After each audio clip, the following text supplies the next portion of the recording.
doing Taste of the Town. He was over at Forbes Mill earlier at the restaurant where they were cooking up some beautiful-looking steak. They had lobster there as well.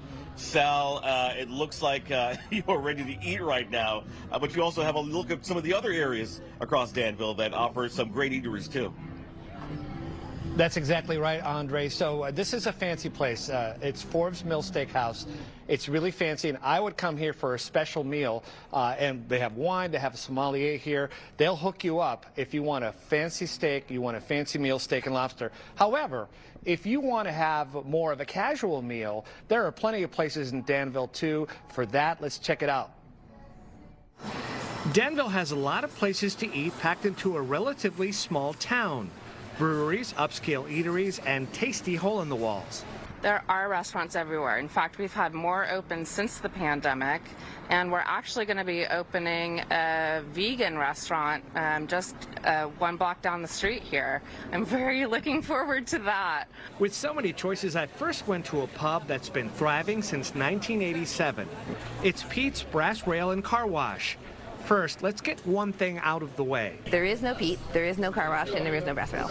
The original owner thought it was a funny name, and customers asked so much about it. The staff wears T-shirts explaining it. The food, the taps, and the atmosphere is why you should come here.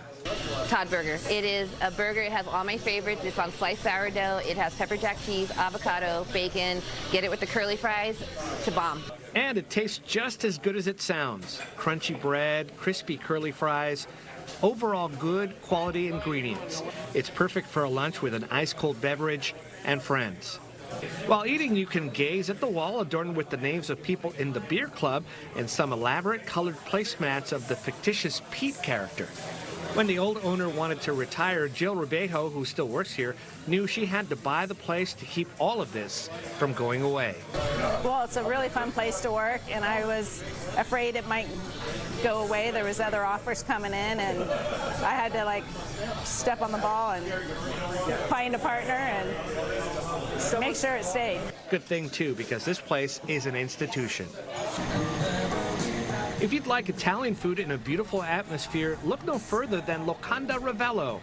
The owners are a family from Italy, and the atmosphere is welcoming, bright, and fun.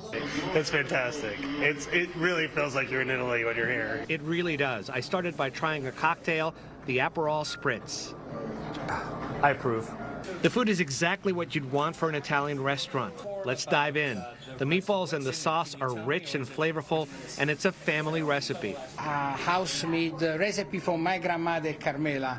The lasagna is so good I'd come back here just for that. But the star of the show is a Neapolitan-style pizza that comes out of a wood-fired oven. It's thin, and the crust is so flavorful on its own. In Napoli. Buon appetito. Buon appetito. Enzo Rosano says the success of Locanda Rivello is the way they make you feel when you come to this family restaurant. When they come to our Locanda, they know that there is my family, there's a friendly people, they can get good food, reasonable price. I think when you combine all those little things, that's the secret of success.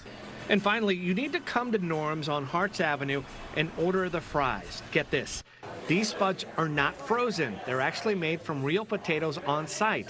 To make good fries, you have to have the right ingredients and techniques, and Norm's has it down. But the reason I'd come to Norm's is to watch football with the locals. We have a regular following here. We're a town place. I grew up here, and our Sunday football crowd for sure is very regular. Everybody kind of jockeys for their own seats, and then we put different games on all the way around. I think we have 21 TVs total between the patio and inside, but yeah, people have their favorite spots for sure. Justin, you're speaking my love language. I get it. It's mine too, Sal. I make a lot of money on those sports. Gassia, Gassia and Andre, and Gassia, I have to push back a little bit. You both said you like your steak medium well. Well, a lot of people were yelling at their TV screens, I like my steak medium rare. That's the way, in my opinion, a steak should be had. Look at this great food. So this steak is delicious. Yeah. Okay, I know. You like your steak the way you like your steak. I like it medium rare.